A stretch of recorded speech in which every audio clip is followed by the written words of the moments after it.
Use your brains to think.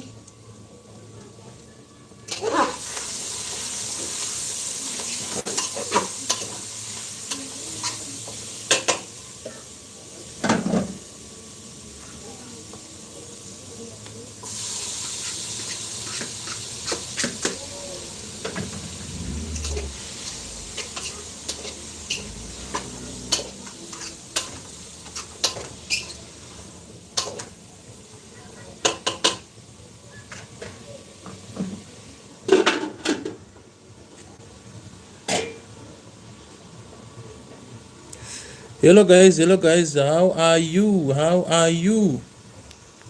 Yes, Sekuru Gudo is cooking. Sekuru Gudo is cooking. So my wife is not back yet from work, so I have to help her to cook and prepare for the evening meal, which is dinner. Otherwise, how are you guys? Anyway, I've started doing these lives without in the indirect so that we can interact, you and I. Then we get to know each other. And my name is Sekuru Gudo, as you always see me on my channel.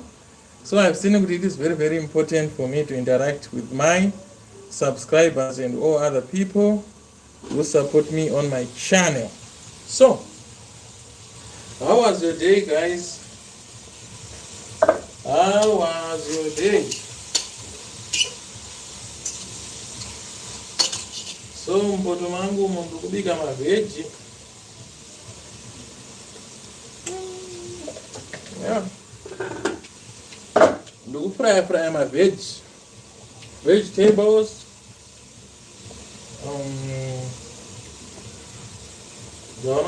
Salt. So I have to add a little bit of salt. So I must say. I've seen with most people who watch my channel, they range from 35 years up to 60 something there. So I think I have to limit content in engage, get to it, and concentrate on content. Yeah.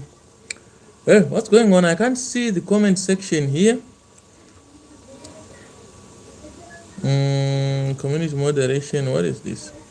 So I've noticed that most of my viewers, they have not subscribed to Sekuru Gudo Pikicha TV. I can tell you that 83% of people who view videos on my channel are not subscribers.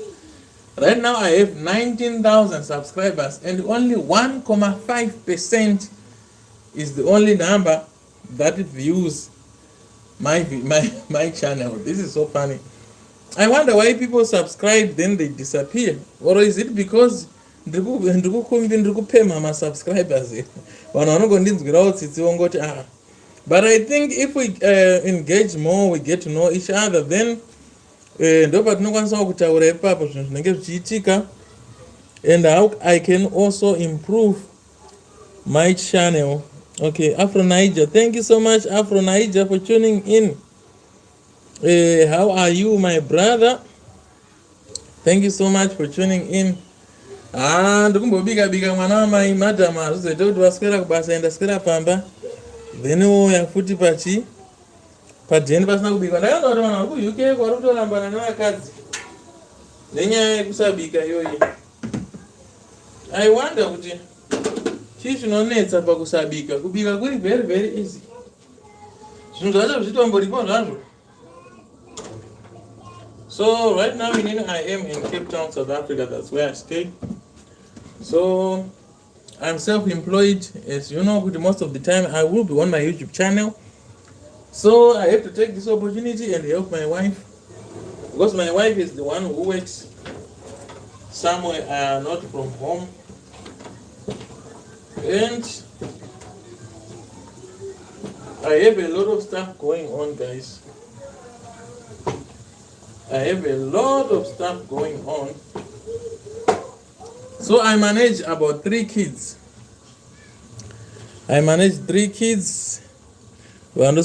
Babysitting. I have 3 kids that I babysit all day long. 2 girls, 2 of my daughters, and a little boy.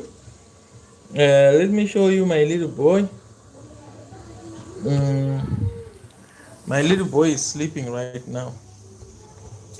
So guys, you see, there is my little boy sleeping. I think I started taking care of babysitting at 2 months. 2 months and andatanga babysitting.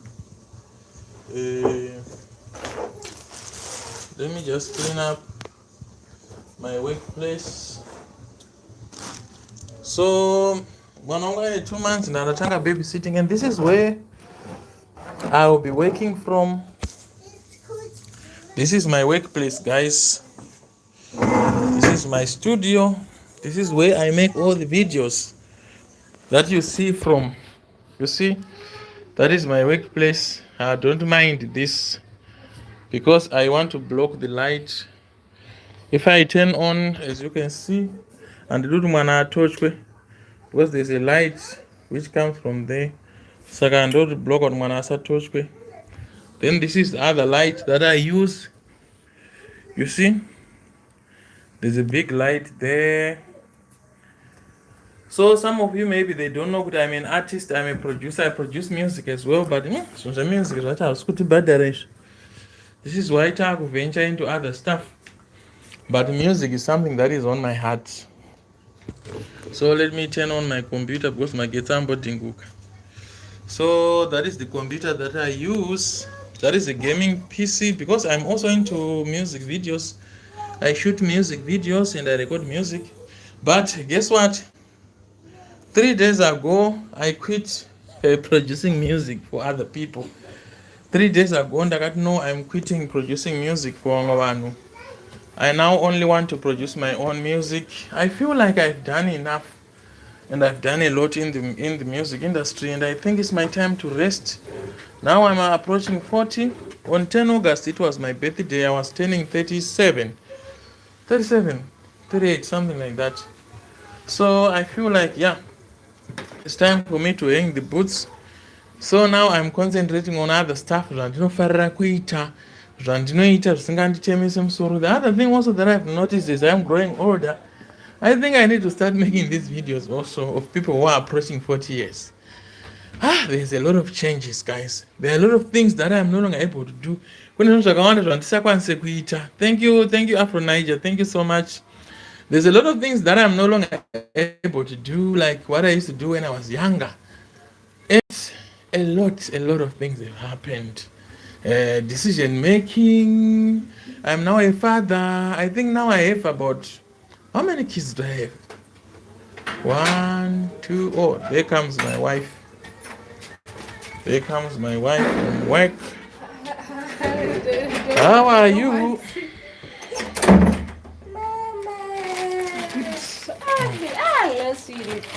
My wife brought some mealie meal and some roiko.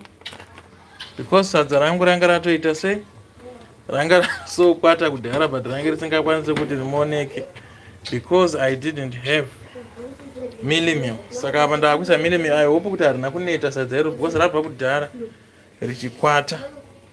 Saka I have to I have to fix this pap right now. So mealie meal is here. How many kgs are? 5 kg. That's what I'm going to marry. Wadi utaura ndango kupengo mari tatenga 10 kg kawan. So guys, if you're in South Africa, this is the mealie meal that we use. I know it's white star, but we realized it is too much refined. Almost 98% refined, so we stopped. Then we switched to Iwisa. Iwisa is between refined and Mgaiwa. It is refined as well, but not that much. So guys, let me switch and start cooking. And start adding more mealie meal to the pap. So, a lot of things have changed since I started approaching 40 years. Mira uchadi kumanya manya. Uchadi. Saka ni ndakaona kuti miri wangu uzorore andifana kungoti ndazorora. Ndofana kuregedza kuzvipinza mune zvinhu zvinowanzira miri basa. So I have to use more of my thinking. My father used to say, Pungwa Shoma, no one's Ramiri Bas. So, the only solution that I have is to. So, guys, I have to put Wolf inside here because this is our. I don't know, maybe I'll turn this channel into a family channel because I'm going to Zimbabwe in January. I can't go in December. I've been staying in South Africa since 2015. I've never went back to Zimbabwe. So when I came to South Africa, I was not married. I was married before, but we divorced. Then when I came to South Africa, I remarried again in 2017. So now I have 3 kids. I have Noah. How are you, Mr. Noah? Thank you so much. So now I have 3 kids in South Africa. And, oh, I'm forgetting that I'm cooking here, guys. Please remind me. Otherwise, you guys, go there. Go and mind the business. Me, I'm busy here. Find something else to do. So I have 3 kids now in South Africa. A lot of people say, hey, marriage in South Africa is shande. Hey, marriage in South Africa is shande. It's not shande. It depends. And what you want in life. So me, I've been married since 2017 in South Africa. I'm married to my wife who happens to be a single mother. Mvana as well. Because I did have 2 kids before. So I didn't want to go the way I put into Norora understand it. So I ended up settling for someone who is going to understand me. So my wife came in with their own daughter. And I think our idea is they are almost 13. And then my daughter with the same age, Newante is 13. And I have another boy also before we first born. I think the boy is around 14 or 15. So after we got married, after we started staying together, actually, we were staying together. Guess what? We worked and saved some money. Then I went to Atezara. Go away. Get. Guys, there's an advantage if you are couples who are living in South Africa. You can take the opportunity and try to raise money, You can raise money and marry your wife. So I paid in around and everything. But I haven't finished yet. But I'm almost there. The sound is from my shoma. And I'm thinking when I'm going back in January in the pets, everything. Pa.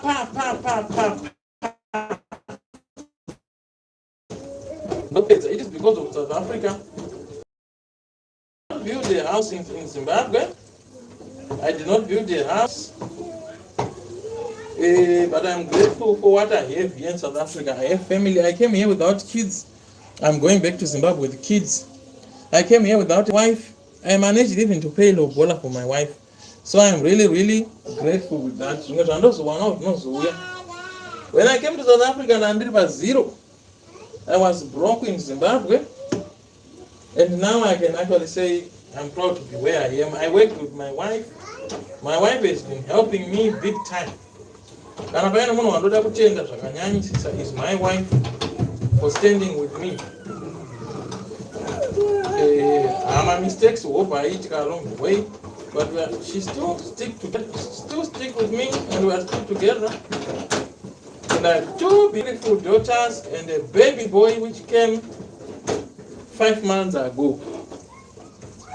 So my favorite are girls, by the way, but I'm worried because I managed to have a I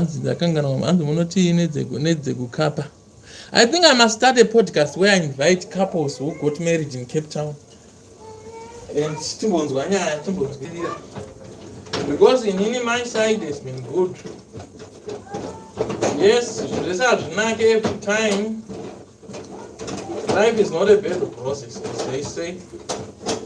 But I can tell you, it doesn't matter where you are. It's a good thing. But, you know, you can even make where you are. They able to understand who are you, who you are, and what you want. Because Zimbabwe,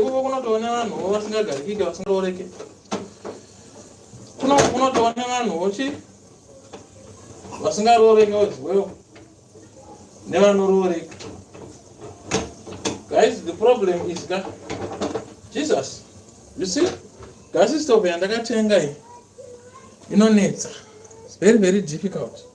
You go tamba,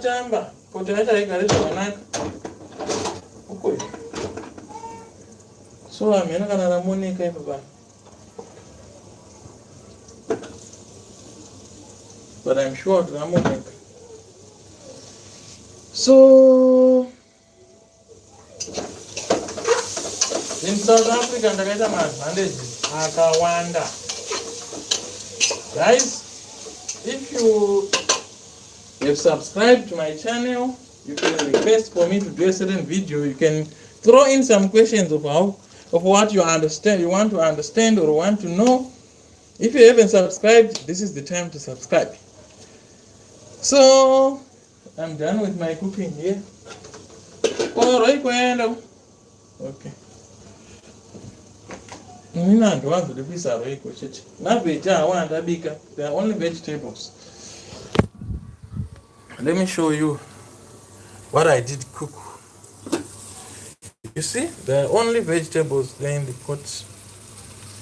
Because I'm broke, it's month end, and so that I'm gonna ready. It's month end, so guys, I'm very, very broke. By the way, we eat meat all the time in South Africa or Cape Town. So even dumburangu in mutoro na cinema veg inyama yega. So also ndakabatwa diabetes last year, nyaya dzaidzirongosangana dzakawanda. So I was not also advised to eat nyama iri fat and all that stuff. But now I'm okay. Kuna vakabvira kare vari subscribers angu, they know when I told them that I've been diagnosed with diabetes. But I managed to fought through. Ndakatosiya mapirisi acho diabetes. Uko ndatokanga ndine diabetes. I'm feeling much better. I don't have any signs, any what, but I don't advise on kusiya mapirisi. I'm very, very strict with my diet these days. When I drink tea, I drink a tea bag in hot water without any sugar. I only eat brown bread. I no longer eat white bread. I avoid rice, but I eat white sada, by the way, because sorghum mealie meal is hard and expensive to come by. And rapoko rio is very, very expensive. So that is my life. And I haven't seen any change, except when I was very, very sick with diabetes the first days. I was so stressed because I was thinking a lot. I thought it was the end of the world. But I managed to pull through. I still go for checkup. And the nurses are saying I'm lekker. But what they don't know is I've stopped taking my medication. I don't know 5 months ago. Anyway, I don't advise people to abandon their medication. I don't advise them. Always listen to the doctor. But what happened to me is I did a lot of research on the medication that I was taking, which is called metformin. So metformin ine ma side effects anofana nekuti unotanga kusada bonde bota. Ini ndakatoona manje ndikasadya bota mba mangu ndodyirwa bota. And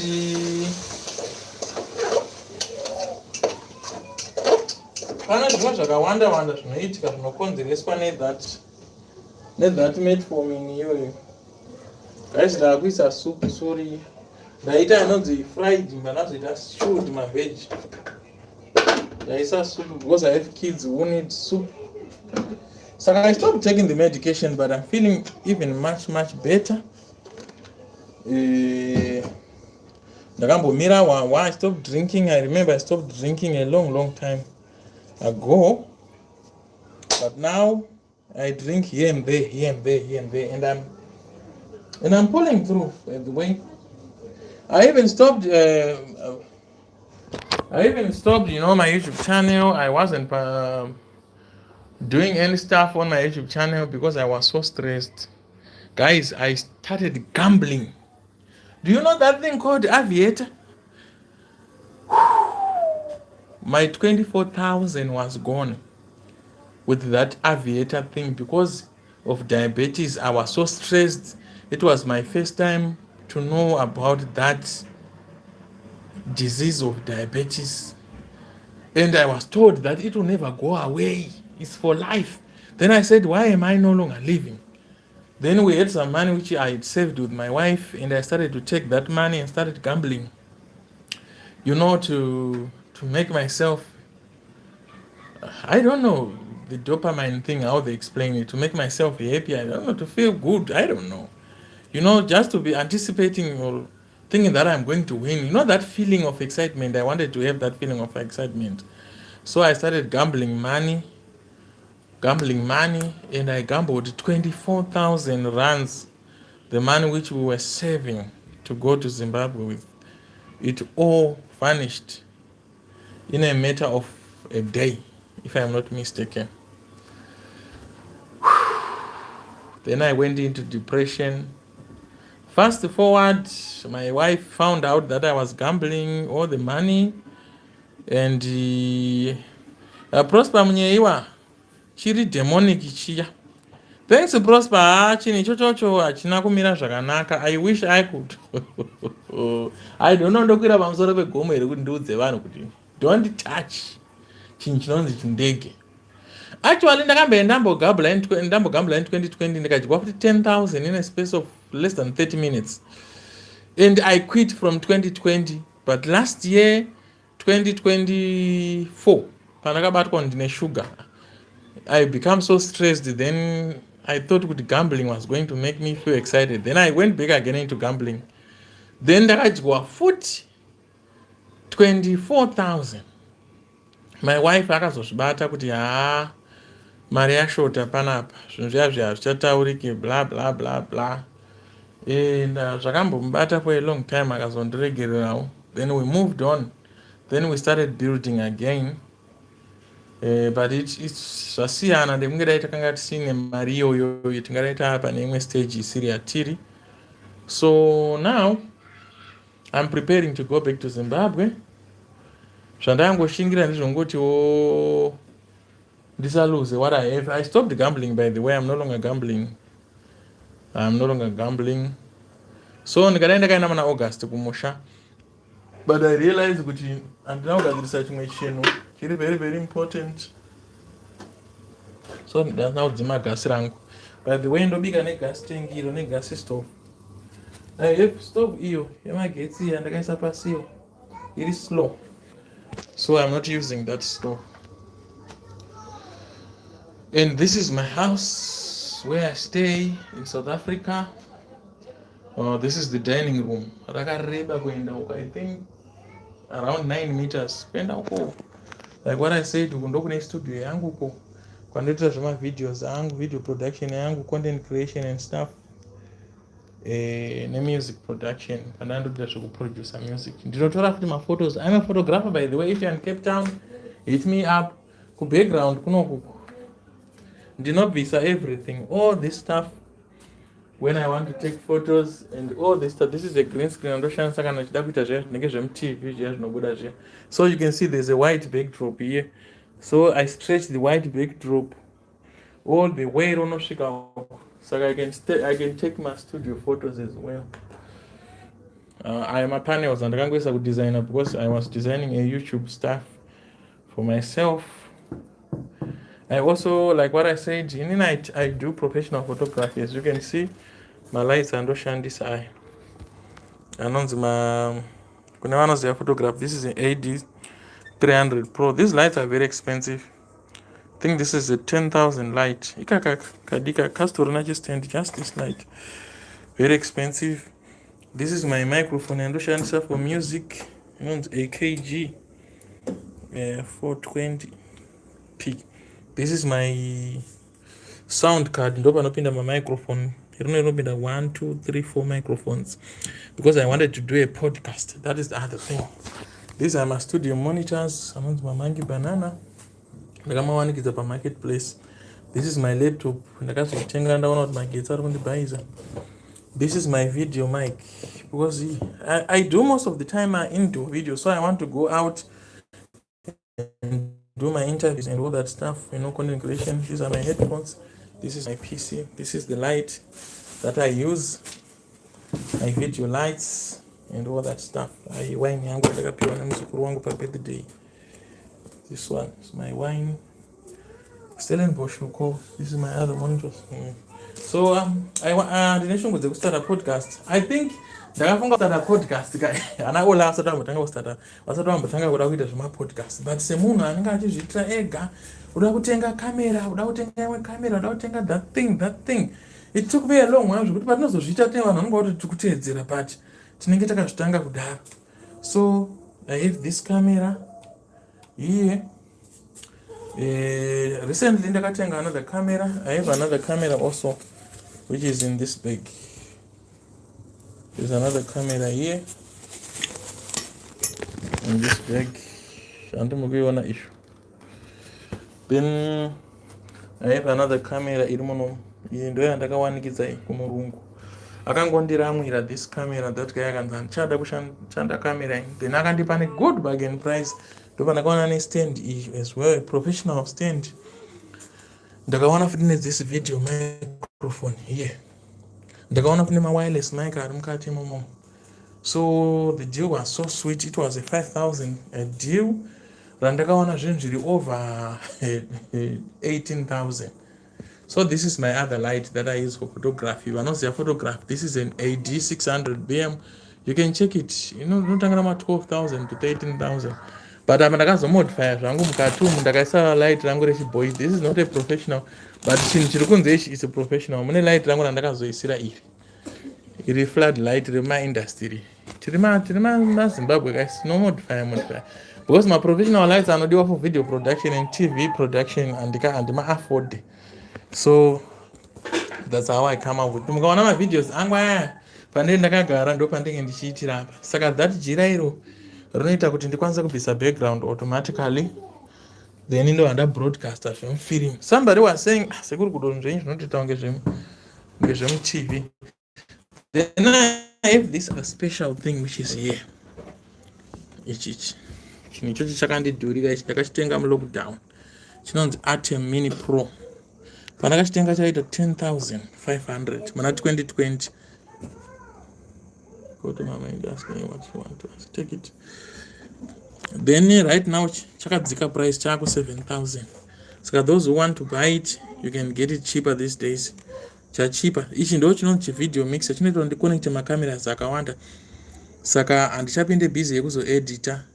Ndechitoti pande nchitoita kana podcast ndechikopressa camera 1 potobuda munhu akanongedzerwa nekamera camera 2 zvingoenda zvakadaro. Ndo chinobvisa futi ma backgrounds kana ndiri pa live kana zvemu TV zviri kumashure kune unogona kushangura kune imwe nzvimbo and all that stuff zvinobva pachini ichocho. So I want to go back to Zimbabwe and start doing my stuff.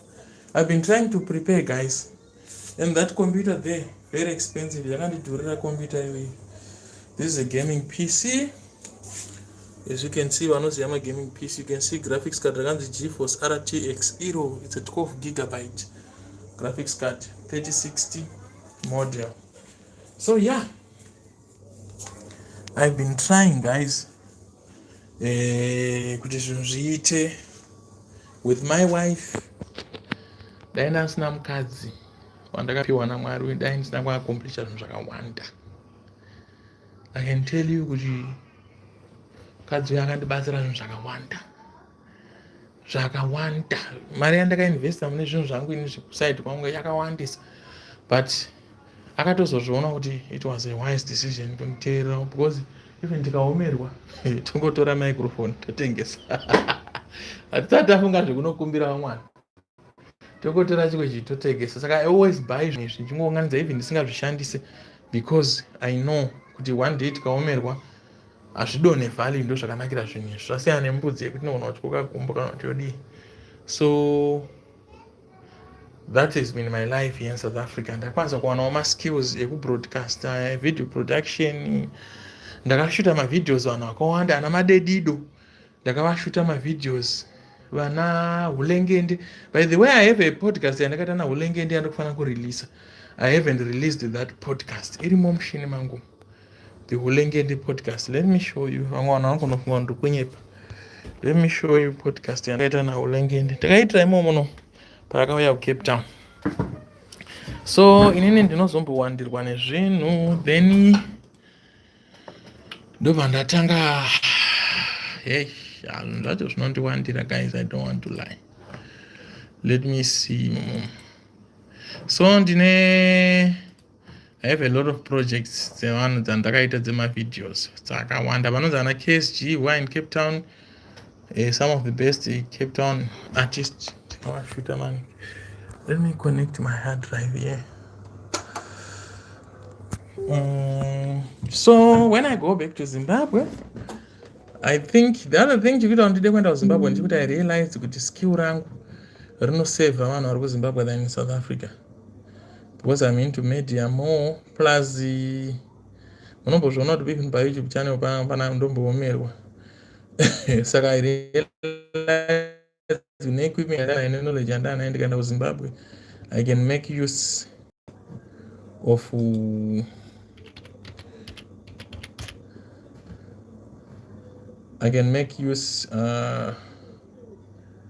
okay, where is this thing? So this is how I lost. Oh no. No. Where is it? I'm trying to look for podcast yandakaita naHulengende apa.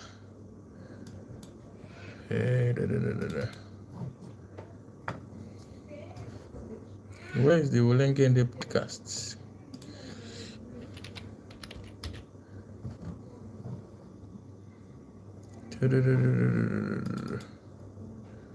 Where is it? So I ndakaona kuti no, I have to go kuZim. Then ndaenda kuZim. I have a lot of people there that I can. Sorry guys, and excuse on the but I'm going to upload that podcast maybe tomorrow because yagarisa madata achatoenderana nezvataitaura ipo pazvichaenderana nekuda kwekuti I've been keeping that podcast in my PC. So I feel like kuti ndikaenda kuZimbabwe, yes, vanhu vanoti pakaoma kwakadii, but I can tell you kuti 93% yemakozi ndinomareceiva kuZimbabwe vachiti vari kuda maservices angu. Kuno kwandi kuCape Town hakuna munhu andombofonera achiti ari kuda maservices angu. Saka I realize kuti pari kuda kuti ndifunge ipapo, pari kuda kuti ndifunge kuti ndione kuti ndingonakidzwa here nekundogara kuCape Town South Africa, kana kuti I have to go to Zimbabwe and start using my skills andakaacquire kuno, because my skills angu Zimbabwe ine client base rakati kurei than South Africa. Go to Zimbabwe, I think I'm going to benefit a lot from my skills and I'm going to use equipment yangu. Ndikaudza ndine zvakafa zvakawanda. Keyboard yangu yemusic yakafa nekugara nekusashanda, ndakatoirasa panze apo. Keyboard iyoyo wobo zvakangofa nekugara. So I know if I go to Zimbabwe I can utilize those things and I can benefit or make money from it. Now imagine, can you pakura shamwana? I'm very hungry. Everything is ready. Thank you so much. Thank you. So South Africa, guys, in a story, I think I have to make a story before I go back to Zimbabwe. My South African story, because with South Africa, I encourage, if you're watching from Zimbabwe, I think it doesn't matter kuti fire or fire. I think munhu paupenyu unofanira kumbobuda munyika mawakazvarirwa, not nekuti uri kutambudzika. Ripaririwo keteni iro maijeni pakona pawinda apo, munhu anogona kudongorera ipa. But for the sake yekuti udzidze, uve exposed kune zvinhu zvakaita sei zvakawanda. Inini I've been exposed to a lot of things when I come to South Africa. Zvimwe zvinhu zvataiti utya kuti vakomana tinozvigonawo here izvi. Tingabhurutsawo madrone ndakamabhurutsa ndakafinwa nawo ndikamatengesa. Inini I grew up kumusha, ndokwandakakurira grade 1 to form 4. Saka zvimwe zvinhu taitotiwo matv aya takamatenga ma60 chakuti inch. Saka I think kubuda kunze kwenyika waenda kuMozambique, South Africa, Namibia kunoita kuti uve exposed kune the world out there, and you'll never be the same again. I can tell you that. And I think traveling is the best thing that you can do. Even usiri kunoita business, even usiri kunoita anything, but knowledge yaunobva nayo from traveling yakakurisa, and you can do a lot of it. And even kana wakuzofako, you know kuti tsoka dzangu dzakafamba dzikaenda kwasiyana siyana. Saka South African guys has been great to me. I have accomplished a lot of stuff. I bought my equipment down dzekuita zvimabasa zvangu zvandinoita zvakasiyana siyana. Zvemedia izvozvo zvemusic production ndakatenga from the cheapest to the most expensive. Photography, I have the best equipment for that job. Videography, I am good. Nonga munoona mavideos angu andinoita on my YouTube channel. So ndinongoti kune mumwe munhu zvake ari kuona this video. Kubuda munyika chinhu chakanaka, unove exposed kune zvinhu zvakawanda. Ndakatoya kuno kuSouth Africa, I got married, ndikatoroora, ndikatopedza roora rangu ndiri kuno kuSouth Africa. Ndakutoenda kuZimbabwe ndotosvika ndichikwasana natezvara wangu, kwete kuti nyumwe ndichinyungudika ndichitiza. No, I will not be doing that. So kubuda kunze kwenyika kunoita kuti uve exposed to a lot of information and knowledge yaunoshandisa even pakurana family yako and all that stuff. Vanhu vakaona vanoti vamwe vanoti hatidi kubuda, vanhu vabuda muZimbabwe vari kutuka varongo vachishora nyika yavo. No, vanhu vanobuda zvikonzero zvakasiyana siyana. Kune munhu asinganombobuda kuti ane nhamo, anongobuda kuti I just want to see what is out there. You get what I'm saying? So like me, I got to experience a lot. So I think before I go to Zimbabwe in January, December and the end, December kune kuchidhura mabus, and now I have a big family. 3 kids, imagine. My wife and me. 5 tickets. December ndoro wapasipedzoka. Saka ndichangu zvangu vanhu vapedza Christmas. Peke zvibhegi zvangu. Ndakaenda mukaona ndasvika ndisina chinhu. Ndikasvikawo vazukuru kuna ana ambuya ndingasanza ndina chandakauya nacho kuposa. Vakotiwo wakauya South Africa 10 years, mukadzi akuda uri kudzokera uriwo maoko chawira chapana. Saka roorai vanhu, musamirire kundozonoroora kuZimbabwe. Zvinhu zvachanduka pasi parohwa nenyundo. KuZimbabwe nekunoku zvakangofanana. Thank you so much. I was hungry.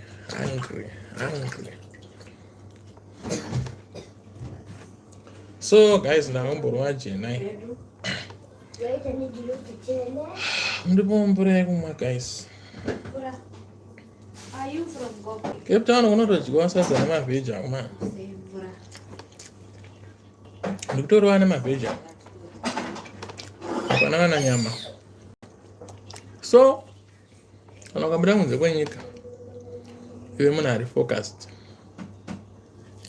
Vanhu vandakaona hangu vane advantage yakati kurei, vanhu vane vakadzi vavo vari kuno kuna South Africa.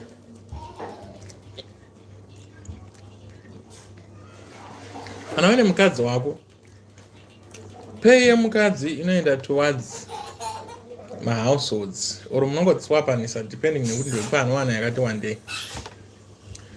then iye mumwe yoenda kuma-savings. Kune chinhu chandakaona chiri kunetsa macouples akawanda, nekuti life yangu ini yakanyanya ndiri married ndairaramira kuSouth Africa. Saka I'm going to give advice ndakarerekera kuside iroro. Guys, can you close the door? So you are making a lot of noise there. Kana vanhu maroorana, musimboti wemarriage mazuva ano imari, but vanhu tiri kupa mari mazita kuti inde yangu, inde yemukadzi, inde yanhengi. Jenny, can you come and give me my charger? I think my battery is running low from up.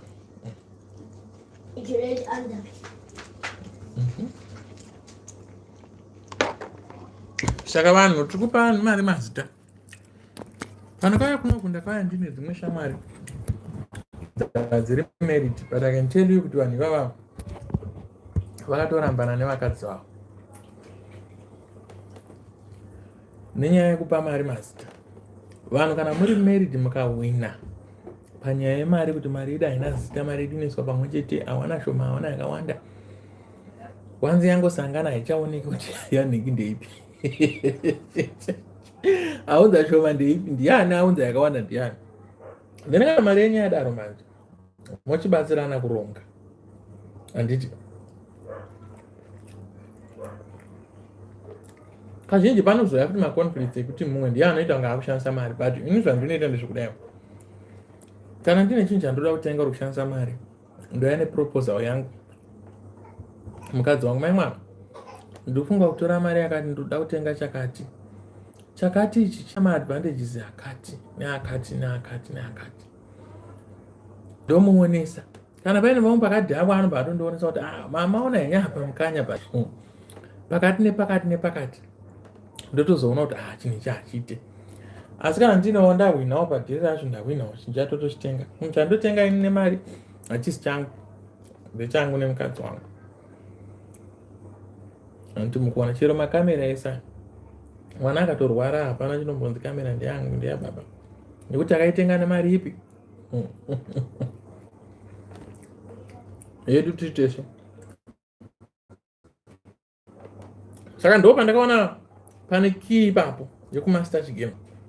Vanhu vazhinji mafriends angu akarambana, even hama chaidzo dzine maconflicts mumarriage, I realized kuti ukaenda kufinancial side unoona kuti uyane yake umwe, uyane yake umwe, anotoita kutobvunzana kuti kwako une mari, ndashotirwa nerent shama ndiwedzerewo. Unoona ndashotirwa nerent ndiwedzerewo ngeboyfriend negirlfriend arikugara muoko neoko, sei murikugara pamwe chete. Kana rent ikashota hapana munhu hapana kuzoona rent yashota, unoisa hapana kutongo. Tsoka dzenyu dzakatsika mvura imwe chete, homwe imwe chete. Saka unoona kuti even padevelopment munoita muchifamba muchienda ne1 direction. Vanhu vazhinji in South Africa vari kuita problem. Vamwe ndo vanozotamba chindege, because kana mari yako yoka usingaonekwe unoitamba chindege. Ndotoona friend inodaro. Ndikumutaura hambo ndoziva kuti hauye pano paYouTube. Nekuti haana mari yacho, iri kutodyiwa nechindege. Ndosame team rakanzwisa chindege iroro. Zvinokonzera kuti munhu atambe chindege zvechikuti mari yake inenge isingazikanwi. Kuna vamwe vakadzi navo vanotogara vese vasingatomboziva kuti murume anonyadzotambira mari chaipo chaipo. Saka muchaona kuti if I have my own money, I can do gambling with that money. And the others, my partner will never know that I'm gambling. You understand? But when you put all your savings together, your money together, then you are good to go. Hakuna munhu anoita miscellaneous nemari. Oh, Witness Gobu, how are you? Nahana Gade, how are you? Okay, so if you want to request some videos, guys, concerning my experience nekurora in South Africa, my challenges and stuff, you can tell me in the comment section.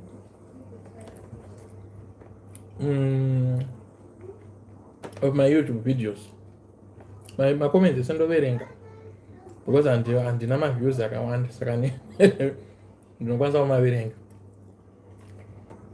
And then coming to South Africa kwakandibatsira vanhu zvakawanda, but kwakudzokoroza kuti kana muri couple munokurumidza kusimuka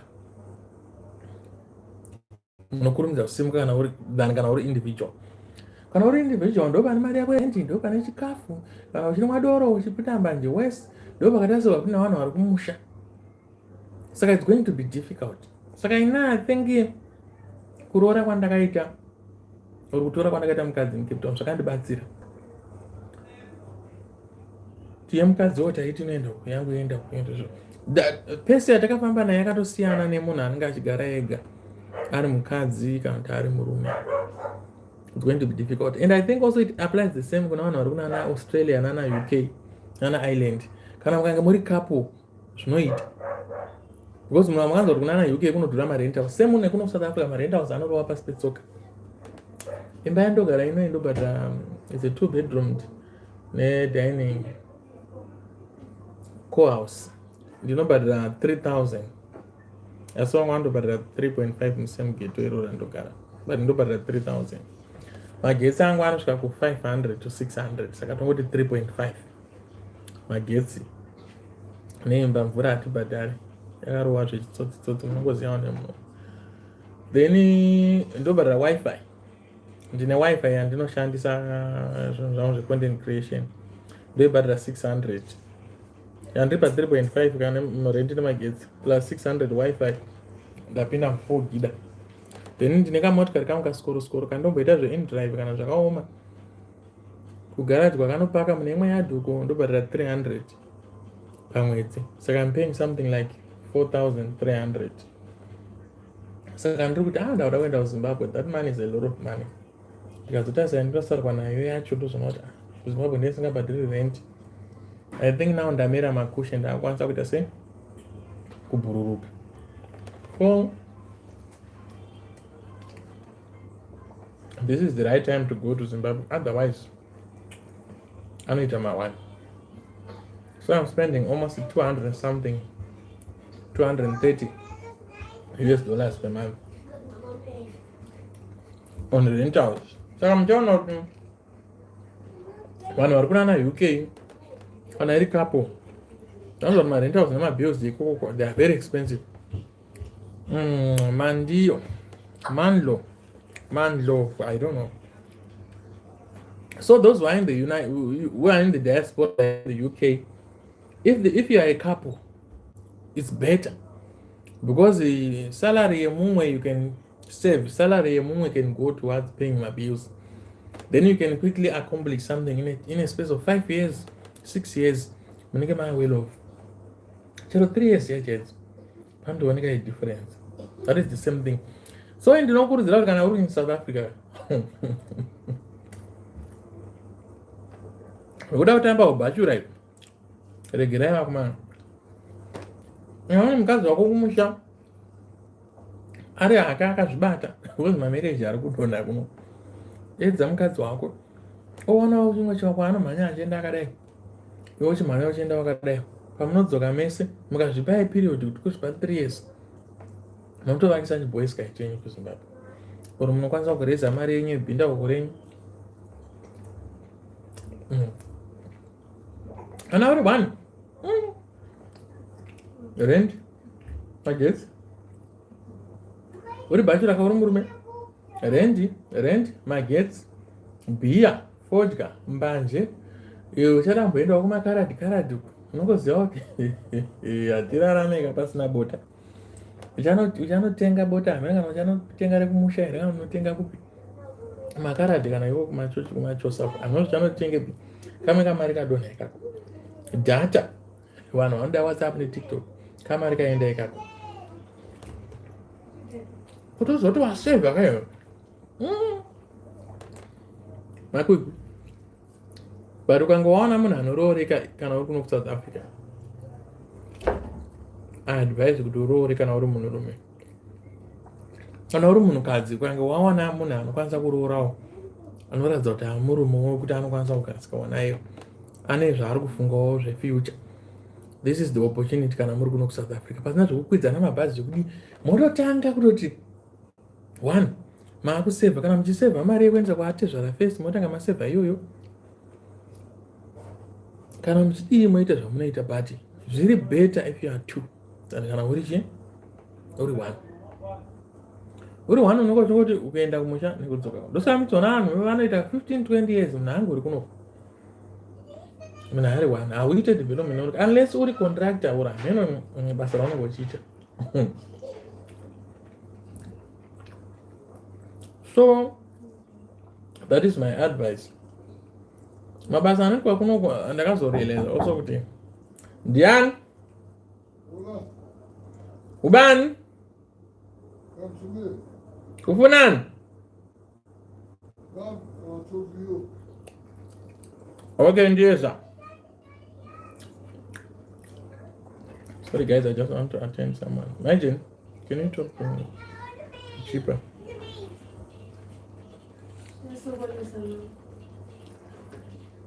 Ada kuti waindrive papa. Amunisiya singatenge mafoni waniyo. So yeah, but once I need to open it. Mzoti phone yangu haina moto maichi. His phone is 2%, mine is up. His phone don't have power. Good. Okay, no, you can use this one. Which one? Yes, I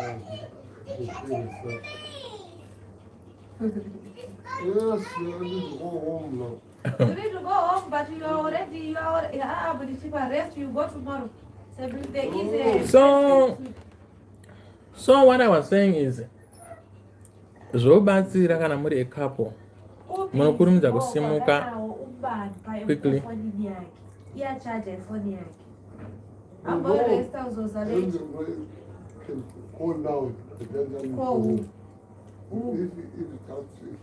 Lava ana phone here inoenda paupa.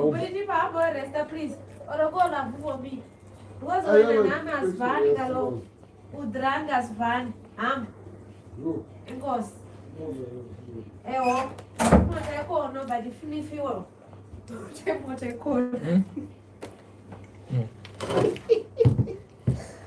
Vanhu vemuno macho angoti tange zvinhu zvako ndezvavo. Chanhu chazodzima guys manje ndiri kubatsira neighbor wangu ada kurequestira.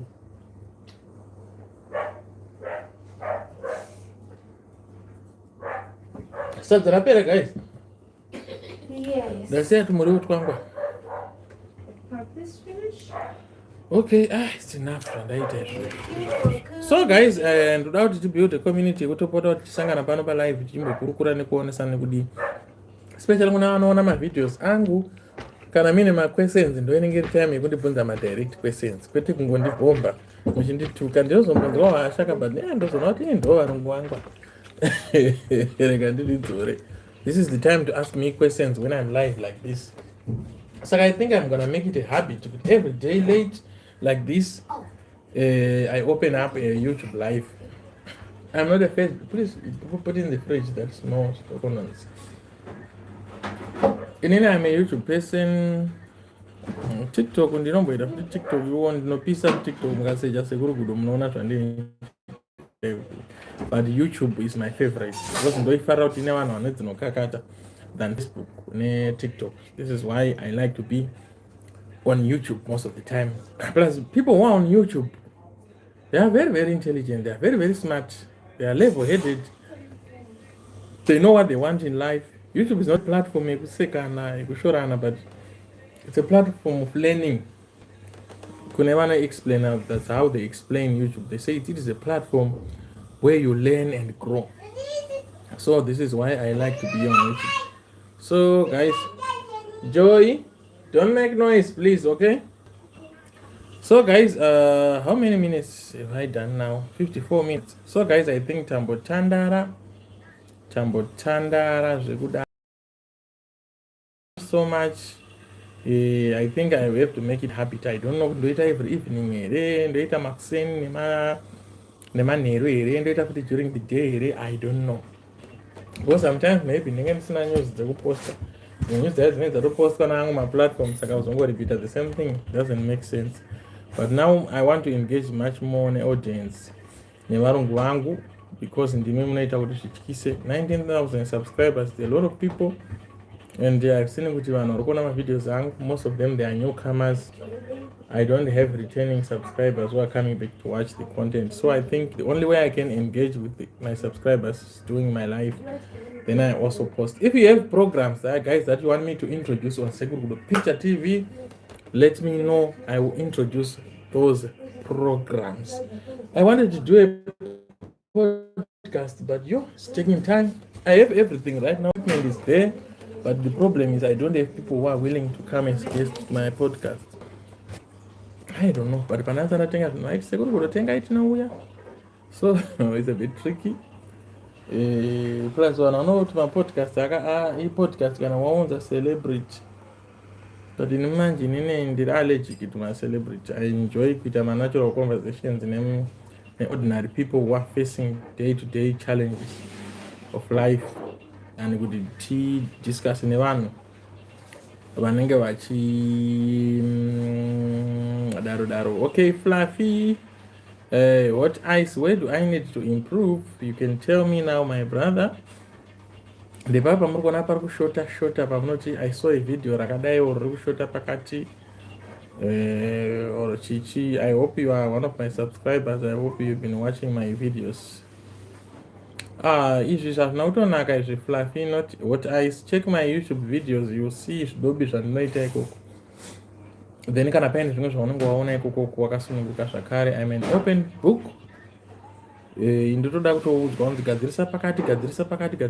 Apa I'm just doing the phone because kana ndichida kuita broadcasting yangu andinoita nemacameras chaiyo, it takes time kuita setup nekuseta ma-settings ma-streaming softwares acho zvinonditorera time.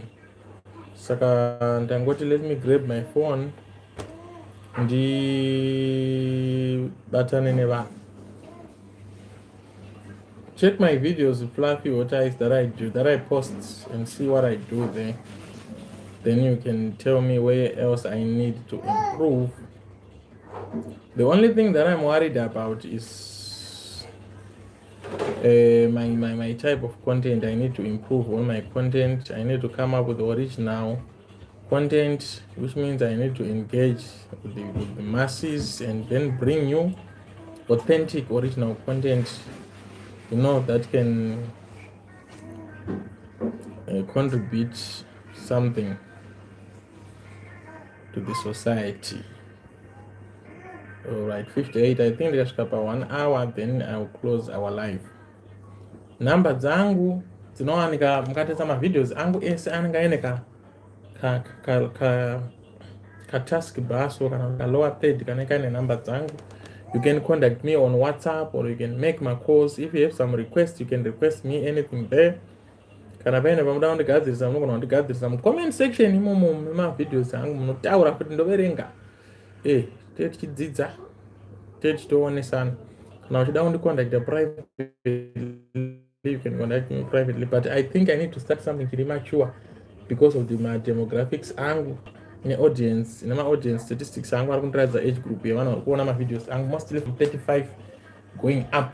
Saka I need to come up necontent iri mature, content inoisa zvinhu vanhu. Hanzi tinofanira ime mudhara content tinoona we have been here long enough, was meaning quality of this life, keep fire burning. Okay, thank you so much. Yeah, right now I'm using my phone, so yeah, inogona yakangodaro plus my network anenge achidhobha achididi, but normally I don't use phone. I use camera yangu my streaming setup most of the time. Tambo Tandara, guys, Tandara. Thank you, Fluff, what I thank you so much. Nikusimbisa, guys, anytime ndiripo munongondibata. I've been thinking of creating a Telegram group, WhatsApp. I'm not a WhatsApp person, but I think here is the only place where I can meet you guys, then we can talk. WhatsApp and WhatsApp inondivhiringidzira zvinhu zvakawanda. Once ndangovhura WhatsApp, I become lazy, I become focused on nayo werenga message, handichakwanisi kuita zvimwe zvandinoda kuita. So I'm trying to run away from WhatsApp as much as I can. I'm trying because that was addicted to WhatsApp. So guys, thank you so much. Ndasingambozwa kuti nhasi ndinotowana nenguya panapo pakawanda zvakadaro. I'm really happy. I think I have to keep on doing this stuff. Kana mine dzimwe nyaya guys dzamuda kuti tionesane ndiuye nadzo paplatform ndidiscuss kana ndireact kwadziri wakasununguka munongondibata panhamba dzangu, then we can start from there tomboona kuti zvinosvika kupi. So guys, thank you so much until we meet again tomorrow palive. Nezvi munongonoonawo mavideos angu guys. Chero mukasaona stereo, chero mukangonolikawo maona pese panongoposta paya nyanya first 10 minutes or first 1 hour yakakosha. Inini YouTube, let me tell you guys, to be frank with you, YouTube so far ndochindokuti kutondiraramisa ichocho ndo basa rangu pare zvino. So ndikaitawo family inondisupportawo zvinondibatsira, and also kana kuine vamwe vanhuwo vandoziva kuti these people are loyal, they are helping you to push.